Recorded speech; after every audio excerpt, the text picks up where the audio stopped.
Hi guys, this is Wannabanauthor, and here is my tutorial for Copic products for the beginner.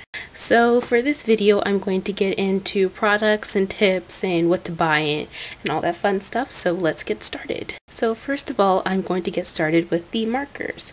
So here are some markers that I have. They're Copic Sketch, and they are the anniversary set, as you can see. Okay, there, that's better. And I recommend this as a great starter kit because you get all the colors across the spectrum, even a few skin tones, and so I highly recommend this set. I also recommend the skin tone set because this pretty much has every skin tone you'll ever need. See, there's like R20 and E00, E11, E13, E15, and E18. And these are some great markers. Everybody recommends them. They're great as part of a starter kit, as well with the anniversary set, because these are pretty much the colors you need to start off with. And so I got these in Sketch because I remember watching Bailey Creations channel, or Bailey J as she's known now. She recommends Sketch because they're bigger. They're a little more expensive than Chow, but they're they're a bit bigger, and they have they have good brushes, and also because they have the names on the top, and Chow doesn't. I don't have any Chow markers. All my markers are Sketch, and these are the only markers I have, in addition to my colorless blender and my black. Oops, there we go. And then my black color. These two I got in open stock, and these two you definitely need because you need the colorless blender for different patterns, or also as like correctional fluid. If you color outside the lines in black, you'll just need it for something. And so I recommend all of these as great starters. This was a gift to me for my birthday, and these I bought myself. And when I was at Anime Expo this year, July 4th, these I bought myself. This was about $30 something. Let's see here. These were probably like about $5 each because they were on sale. This, I think, somewhere between 800 and, not 800. This was somewhere between 150 to 250, I think. I can't be sure. And so what you'll also need when using Copic markers, it's very important, is you want to use their brand of multiliners, because from what I saw in an article, the Copic multiliners work best with the Copic products. Every other product, like even Pigma Micron, it like kind of blurs it a bit. These do not allow. These work perfectly. They don't bleed through the ink unless you color outside the lines. So this is pretty great. I got this open stock at Anime Expo, and I ordered these online, different sizes. And this, I haven't really used this. I tried to use the 0.3 ones, but then the nib started bending on me, so I might need to, I don't know what to do about that. But if you're wondering what sizes these come in, I have a nifty chart right here. Let me zoom in on that. Zoom in on that. You see, these are the lines according to size. It's 0.3, 0.1, 0.5. 0.5 is the one I use the most because it works the best for me so far. Like this one is the one that messed up on me. And then you see these other sizes. These are some pretty good sizes for those Copic multiliners. So, oopsies. Let me zoom out new. Oopsies, that is way too much. Okay, so as you can see, you're gonna need all of these, because when it comes to Copic products, you want to use the stuff that they made the most, their brand stuff, because their brand is going to work the best with the markers you get. And so I recommend getting all of these, and I plan on getting more markers to add to my set. So you're also going to want to get yourself a white pen if you like to draw manga and anime. For instance, I drew this about a few weeks ago, and I realized I didn't have anything to do the white with, and I ended up having to use paint because I had nothing. And the paint, you can see it's a kind of interesting job I did. And then so today I bought this because they were out of the Sakura Jelly Roll in this. This is the Ranger. Come on, focus. whatever. This is the Ranger white opaque pen, and it sucks, so do not get this one. So yeah, get the Sakura Jelly Roll. I heard it's really good. And so yeah, so you can see how I did all of this with paint. I think it was acrylic paint too. So yeah, so you'll need one of these if you're doing manga or anime, because you need white for the highlights. Next important thing for Copic markers is paper. Oh, come on, here we go. And I use Express-It blending card, and I got the 25 sheet packs. That's 8.5 by 11. I got this from Anime Expo as well, and I think this is around $15. I can't be sure. Oh, that reminds me, I need to say, this I think was maybe $30. I can't remember how much I paid for it. I'll look it up later, maybe. But yeah, so I think this is maybe about $15. Highly recommend it, works well. And and this was done on Express-It blending card paper. I just cut it out to fit the size of my drawing, and voila! As you see, it does bleed through, and so, but it works out well. Looks a lot better than this drawing on regular computer paper. Well, not this drawing, this coloring, regular computer paper. So I highly recommend the Express-It blending card. I know they have other papers that you can use, but I think this one will just probably work best for if you're just starting out. And highly recommend it, good quality, and it works with copier paper. Like as you can see down here, it's ultra smooth and silky surface. The colors stay bright. It's perfect for marker blending. It's acid free and archival. Laser and inkjet compatible, natural white surface, ideal for stamping, card making, great for laying with your favorite papers. So, highly recommend this one. There are also two additional things I'd like to go over that you should get. The Copic Swatchbook. You are going to need this, definitely, because this is where you can keep track of all your colors, like I have. And they even have a little foldy thing, so when you put the colors down, like if you're doing this page, you can have a little scratch sheet so the color can bleed through, because Copics bleed through. And so you'll definitely need this. I think I got this for maybe $5–10 at Anime Expo. I cannot remember for sure, but this is a must-have. And also another, not must-have, but just good to have, is the Copic catalog book, and this is the 2014 one. I also got it at Anime Expo, and just has all the different colors and all, like they have the color wheel right here. Something that you will probably need to know when picking out your colors. They have the different sets listed in here, and then they show what's included in what, all the different types of things they have, and all their different products in the Copic line, because I know they even have the Spica glitter pens listed in here somewhere. But I highly recommend you get this as well if you can. I got this from a class that I took at Anime Expo for learning how to use Copics, and that's another topic I'm going to get into, because Copics are an interesting marker to use. Now it's on to the tips for Copic marker drawing. So the number one tip is always put a paper underneath before you start coloring in, because this was a sample I was working on for when I first got my markers, and so I was working out the different color details for this picture.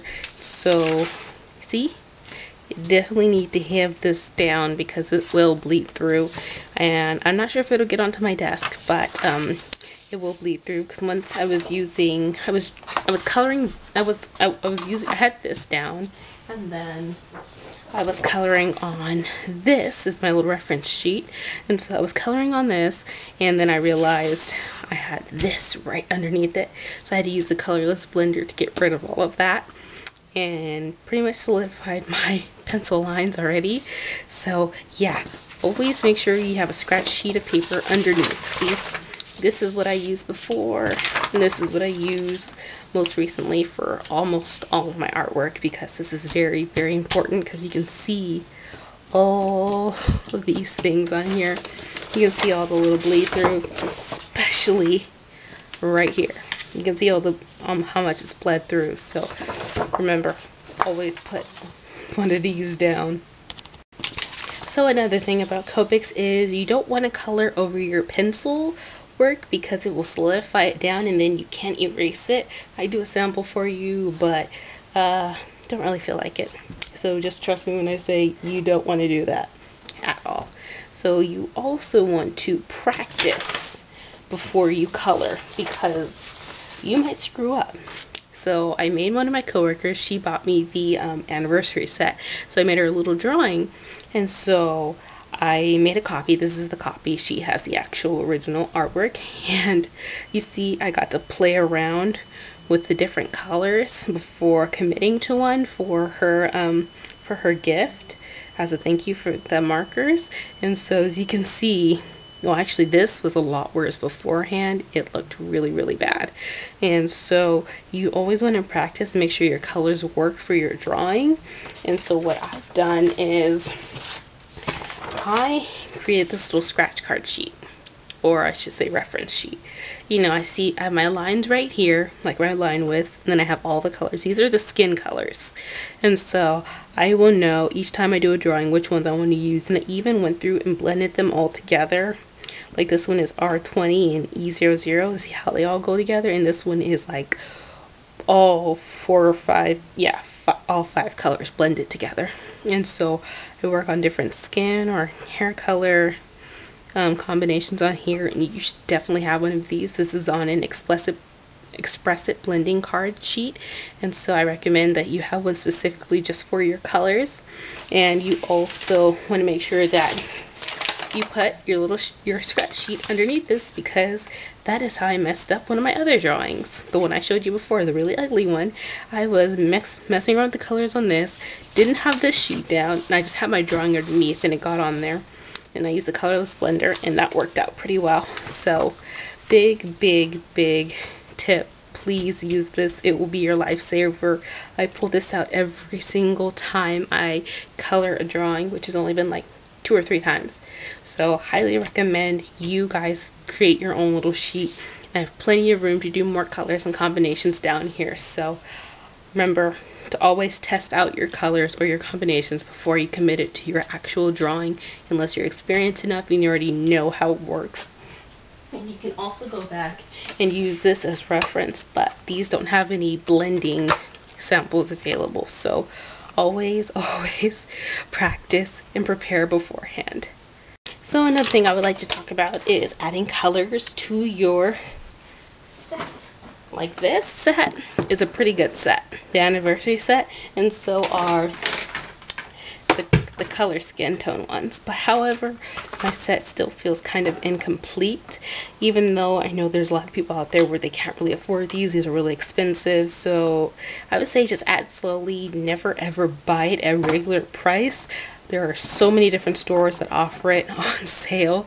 There's like Blick Art Materials, you can get on Amazon. I got my coworker bought these for me on Amazon, so never pay full price for them. These were on sale too because it was a special price for Anime Expo, and I've never bought these at the original sales price. So make sure you always buy them on sale. Michaels has coupons every single day, like 40 to 50% off for items. So if you're going to use that coupon, use it on these, because you do not ever want to pay full price for these. And some last bit of wisdom I would like to impart on you is to always practice, especially before you commit to your own drawing, because I've had some pretty bad experiences with Copics. Like this one, first and foremost, I have this in one of my videos, but this drawing, the drawing was nice, but the line work and the coloring was ugly. And I did not practice beforehand. I had this reference sheet, but then do diddly squat when it came time to actually do this. So it's just that Copics are a bit of a learning curve, and so you need to practice a lot. And so you might want to use them on your best drawings when you're first starting out. And so I recommend just making some drawings for shiggles and just coloring those in and having fun, because my line work is uneven. Like right here, this is thin, thick, and then you see some reason with my coloring, it turned out uneven. Like, see, like it came out splotchy too, and I don't know exactly how that happened, but I'm just gonna assume that I did something to screw up. And so also, when you're coloring with black, do not use the black color. There are, like, I think you can use like the C's or the cool grays or the neutral grays for black hair, because those look best, and you need to get the spectrum of them. You should just get one, because this is what happens when you do black. You see all the little streaks and whatnot. This came out pretty badly, and I am so ashamed of it, but nothing I can do now. It's an experience, and also told me to do it on a smaller scale, because this was so large for one of my big first colorings. So practice, practice, practice, and figure out how your markers work, because they're not easy. I can show you first few things I did when I got my Copic markers. I was playing around with this. You can see playing around with the different colors. Let me zoom in on that. You can see how I was playing around. I got these at the Copic class, so I was playing around with them, and they are very, very hard to excuse me for a moment. Find. Oh well. Oh, here, found it. I was also practicing on this, and this is where I use the colorless blender, different parts. And I think this was the best thing I did in the class so far, was because you need to learn how to blend these colors together, and sometimes blending is time sensitive. It depends. Like I said, you really need to learn how to work with these, because they are so hard to get to learn, especially as an amateur like myself. You see how I label the colors, because you're always going to need like a reference to the colors you're using. So I did that, and so the best work I've done so far was that one drawing I showed you, this. But as you see, I still had that same issue where it's kind of splotchy, and even here I have a hard time blending the shadows with the regular skin color, and there's this weird spot right here where it's just refused to color in, really. So practice makes perfect, so you can get rid of failures like this and go on to the big leagues like this. And so I think that's about it for today. So if you have any questions, feel free to ask me about my experience with these Copic markers. I've had them for a little over a month, and I also wanted to give you the information of the lady I met during my class. She gave us her business card, and she knows all about Copic. She was the one who taught the little class at Anime Expo. So here's her information, and you can just go ahead and pause that. And you can also go to Bailey J's channel, or maybe Sakuem's. I haven't really looked at her page that much, but there are a lot of different YouTubers who work with Copics on a regular basis and can probably tell you more about them. And that concludes my video. So goodbye, and have a nice day.